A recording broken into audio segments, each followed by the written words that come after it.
Anaïs, ce matin, ton choix, c'est de parler de cette génération qui passe en ce moment le bac, mais avec une question, est-ce qu'elle sait encore écrire et parler français? Mmh. Alors que les épreuves de philo et de français ont eu lieu cette semaine, les professeurs s'inquiètent. Oui, c'est le cas de Aude Denisot, autrice de Pourquoi nos enfants ne savent-ils plus écrire, qui enseigne à l'université du Mans. Ça fait plus de 20 ans qu'elle corrige les copies des lycéens et des étudiants. Et elle affirme que leur niveau en orthographe a énormément baissé. Des règles de base ne sont plus maîtrisées. Par exemple, aujourd'hui, de nombreux jeunes ne savent pas quand mettre un accent sur le A. La ponctuation aussi n'est plus faite. Ce genre de faute, on en trouve partout, dans les mauvaises copies, mais pas seulement. Même les bons élèves se trompent. Preuve que c'est toute une génération qui est touchée.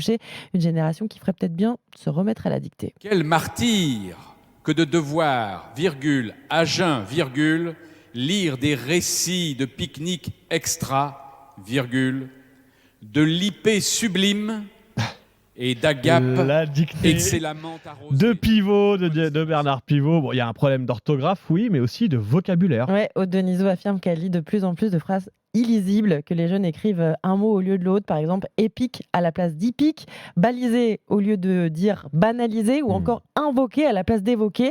Ça signifie que les jeunes ne connaissent pas le sens des mots. On a eu une illustration cette semaine lors des épreuves du bac. De nombreux lycéens ont affirmé avoir buté sur le mot ludique dans un intitulé. Ils ne savaient pas ce que ça voulait dire. Et à cause de quoi?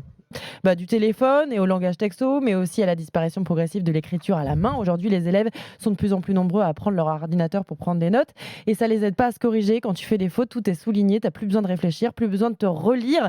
Certains profs dénoncent aussi l'usage excessif des photocopies à l'école. Et puis, je vous ai dit que les jeunes lisaient, qu'ils aimaient lire. C'est vrai, mais leur lecture a changé. Ils préfèrent aujourd'hui le manga One Piece au grand classique. Alors, j'ai rien contre ce manga, mais le vocabulaire de Balzac ou de Zola est sans doute un petit peu plus riche. Ouh là là, tu vas fâcher les fans de manga. Ah non, mais j'adore les mangas. Je voudrais pas. Bon, mais le résultat, c'est qu'en tout cas, on constate qu'il y a de plus en plus de fautes dans les copies. Ouais, c'est un problème à l'écrit, mais aussi à l'oral, hein. On aura l'occasion de se rendre compte la semaine prochaine lors du grand oral.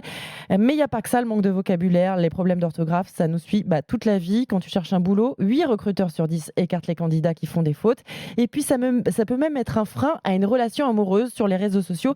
De nombreux Français affirment avoir mis un terme à toute discussion avec quelqu'un qui les intéressait parce qu'il ou elle faisait des fautes. En relisant ta lettre, je m'aperçois que l'orthographe et toi, ça fait 2. C'est peut-être ça le meilleur moyen en fait de motiver les jeunes. Tu vas plus pécho si tu sais bien écrire.